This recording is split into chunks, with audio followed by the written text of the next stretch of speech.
Hi everyone! In this video we're going to be looking at short answers. So short answers are usually the most overlooked part of paper 1, despite it being the easiest section to earn marks in. Why should you care? Well, at this point of time in the year, it can be very tempting to overlook the short answers and go and study the essays in your modules solely, rather than looking at the short answers alone. However, jumping from a 13 out of 15 to a 15 out of 15 in any other section but the short answers is going to be very, very difficult. In many cases, to go from a 13 out of 15 to a 15 out of 15 in the creative might mean you have to rewrite a significant portion of your creative just to earn another mark. Whereas with the short answers, all you'll have to do is look for where you've lost a mark in your trial and practice that type of question specifically. Moreover, the short answers are much easier to study for this reason. So if you need to improve in the 5-marker or the mini essay at the end, all you have to do is spend time on that type of question. Moreover, starting your paper off well is going to give you confidence for sections 2 and 3. And when I'm talking about this, I'm meaning paper 1. Knowing that you have a solid footing underground by doing section 1 really, really well means that going into the essay, you're going to have confidence in your thesis, confidence that you know discovery well, and even for your creative, you're going to have more confidence to be able to adapt to the stimulus that they've been given if you've done well in section 1. So as you can see, many reasons as to why you would want to study your short answers and make sure you get that 15 out of 15, because it is very, very possible. So we're going to go through some common mistakes, and those are structure, techniques, the text themselves, and timing. First off, structure. There is a general formula that you can follow to ensure that you're answering the question at hand. The first sentence should be the discovery concept that links to the question. The second and third sentence should be an analysis of the text. Fourth sentence should link back to the first sentence. Now this is a structure that I always use for short answers, and basically by fulfilling it, it meant that I was giving myself the best chance of earning full marks in this section. It can apply to any question that you're being asked, as well as any marks that are awarded to that question. So for example, a 2-marker, a 3-marker, a 4-marker. However, for the mini essay, you'd want to try something a little bit different, which we'll get to later in the presentation. So the 2-marker, you would start with a discovery concept / link to the question, what the question is asking you, then an analysis of the text, link it to the first sentence, and that would be all you need. That's one quote, as you can see there. Then you would have your 3-marker, discovery concept / question, analysis of the text, and a single quote. You can use a single quote for a 3-marker if it is really strong. So if you can pull out a lot of discovery concepts from the quote that you've chosen from the text, by all means, only use one quote for the 3-marker. Then link to the first sentence again. Then you have a 4-marker, or this text is ridiculous and I have no idea what is going on, 3-marker. So once again, start with the discovery concept and question. Then you would have an analysis of the text, and this is one quote. Analysis of the text, this is quote 2. And then a link to the first sentence. Now the reason that I say, for a 3-marker you might want to have 2 quotes is that you want to give yourself the best chance of getting those full 3 marks. Now if you only use one quote and it's kind of sort of half there, you're dancing around the point that you're trying to make, it's best to include another quote in your answer to make sure that you're also showing really great the to So, for example, if your first quote you only use the technique of tone, it's going to be stronger if you include 2 quotes that has, say, tone and imagery together to show your in-depth textual analysis and then link to the question. So this is an example of this structure taken from the ATAR notes paper that I mentioned before. The question was, explain how the text and image complement each other to represent the woman's discovery about perspective. Now, as a side note, when you see text and image, that means that necessarily you have to have 2 quotes in your answer in order to satisfy the question. So my answer would look something like this. Discovery may challenge how we perceive the world around us. There's my discovery concept, and then also link to the question. This is successfully conveyed through the use of both text and image in text 2. The text itself begins with a truncated sentence, "I lost my job last week," which effectively conveys a confrontational catalyst for the woman's discovery to the audience. This is in contrast to the bright colour palette of the image and the relaxed body language of the woman within it. Through such a contrast, the editor suggests that as a result of the discovery, the persona's perspective has shifted from being pessimistic and bland to optimistic and hopeful.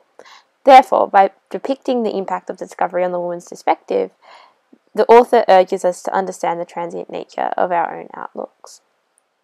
So there's how the structure would work. So for the last question, the heaviest weighted question, you're going to want to change up your structure a little bit.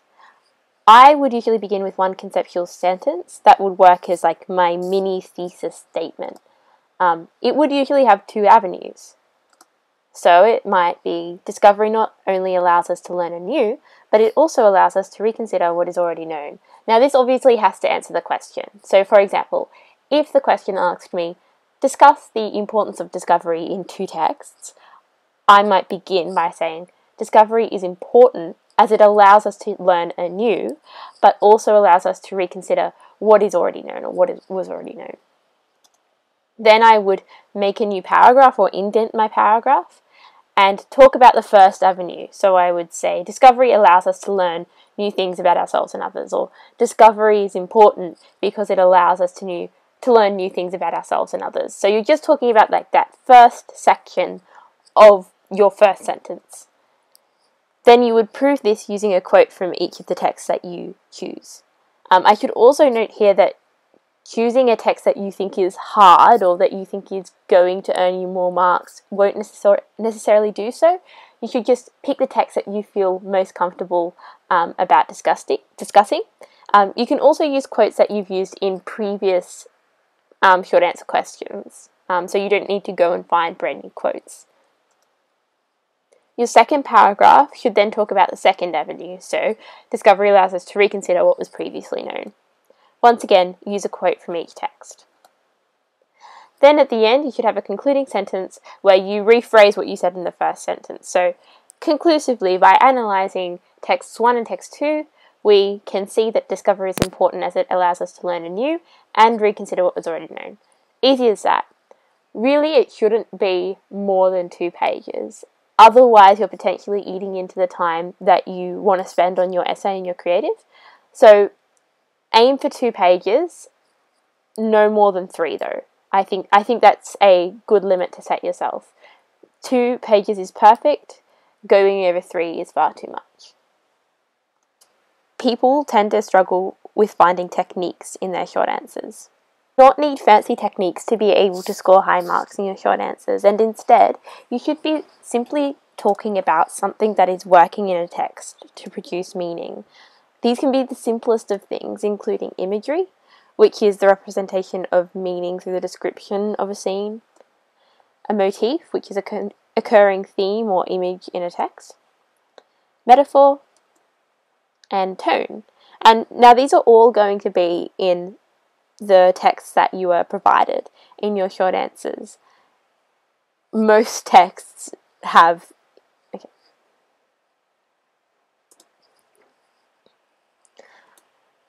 So let's have a look at text 3 from the ATAR notes paper.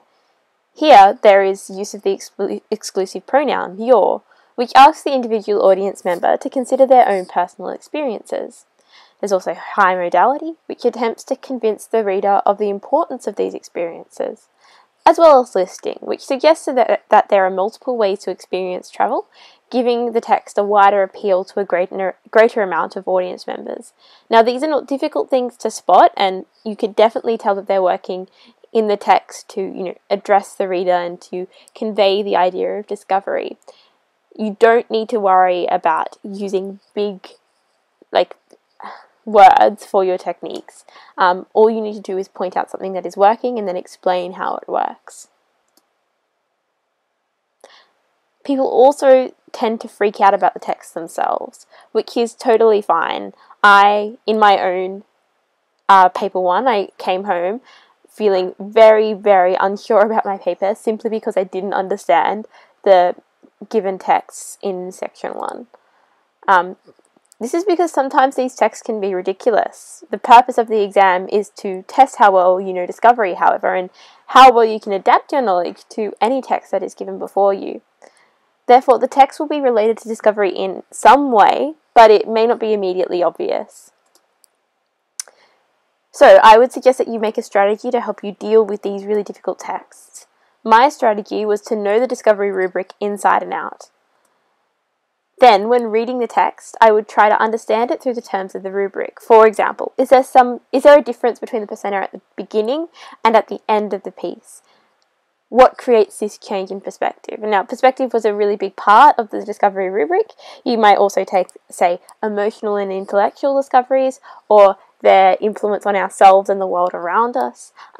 You can go to the Boss Test website to find this syllabus, and I would literally just tear it apart. Something that you can do for your essays as well is tear it apart, like tear it into its single phrases, and then have quotes for each of those phrases. Nonetheless, it's also very important to do for the short answer section. I would then also know what part of the rubric the question is referring to. So when I read that question in the exam room, I would think, okay, what are they asking me to think about from the rubric? Because of course, every question has to be linked to the rubric in some way.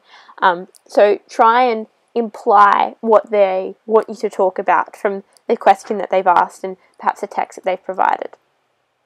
Of course, then make a link between the text and the question to formulate your answer, or make a link even between the discovery concept and the question to make your answer. So that would be within the first sentence of your short answer, that link between the question and, say, a discovery concept. It's worth saying, however, before I move on, that sometimes in the heat of the exam, you are not going to be able to gauge how well you've actually gone. So just to calm your nerves now, if you freak out about the short answers in the exam and you go home and you feel terrible before paper 2 because you think you've done terrible in the short answers, I wouldn't stress, because that's exactly how I felt. And obviously I did pretty well in the short answers, so I wouldn't use that or let that feeling impact paper 2 on the next morning. So the next common mistake is timing, or next common query. At most, I spent around 25 minutes on section 1, and this allowed me to spend more time on the essay and the creative, which was like where it was harder to earn marks. The best way to speed up your short answers, if you'd also like to complete this section in 25 minutes, is to stick to the structure and not to overwrite your short answers. It's very easy when you're shocked by the text or when you're intimidated by them to include like 5 quotes in an answer. It's completely not necessary. If you haven't earned your marks by the second time you've included a quote, you're probably not going to earn the marks anyway. So I would keep it to 2 quotes maximum for those 2, 3, 4 markers.